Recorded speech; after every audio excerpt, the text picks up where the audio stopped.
what's up and welcome back to my channel.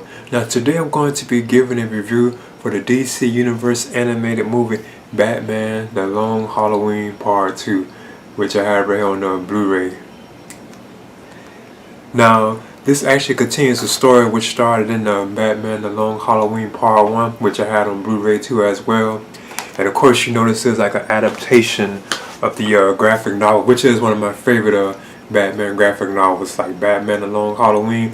It actually just contains that story about like this killer in Gotham City who is actually targeting like members of like the Falcone family, and he's actually like targeting them like during like the holidays. So he'll kill like a person, say like on Halloween, then like Thanksgiving, then like Christmas, you know, Valentine's Day. I always thought that was kind of an awesome concept that we have a killer that's actually killing on holidays, and of course Batman has to stop him, and he needs like Commissioner Gordon's like help and so on. And then you have Selina Kyle, like Catwoman. She's actually along too for like the journey to actually apprehend this Falcone. I mean not this Falcone, but this holiday killer. Now the film itself, it seems like it's kind of on par with like the previous one they did, but I do know it's like, I don't know if it's just me, it seems like the animation was just very good like in this film. Maybe it's because it's like a lot of like random scenes, even like a scene with like fireworks and so on. Maybe that could have been what it was, but it does seem like the animation in this film was pretty superb. Now you do have Jensen Ackles, who returns as like the voice of Bruce Wayne, like Batman. Then you have Josh Duhamel as Harvey Dent, Two-Face, and of course you know he becomes like a spoiler if you haven't seen it or read the story, he becomes like Two-Face in this film. Then you have Naya Rivera as Selina Kyle, Catwoman, and I know she kind of died here recently, like in an accident when she was like with her son or something like that. It was like on like a fishing or a boating trip, which I think she had drowned, sadly, you know. There's like other characters I want to touch on, but I just leave it at that. But then you also have Falcone too as well. Like I said, I don't want to go into it too much because there's so many like characters who make appearances in the film, but that is basically what the bulk of the plot of the film itself is about, like Batman trying to stop the holiday killer.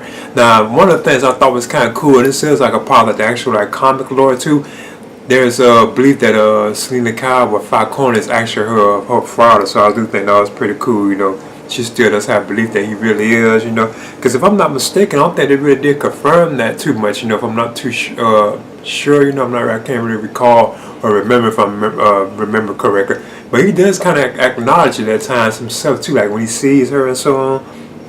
Now there are various characters like Alfred, all kind of characters like make appearances in the film, like all the different like villains, like the Batman Rogues got him, like you have Scarecrow shows up, Poison Ivy, the Penguin, you know, the Joker and so on.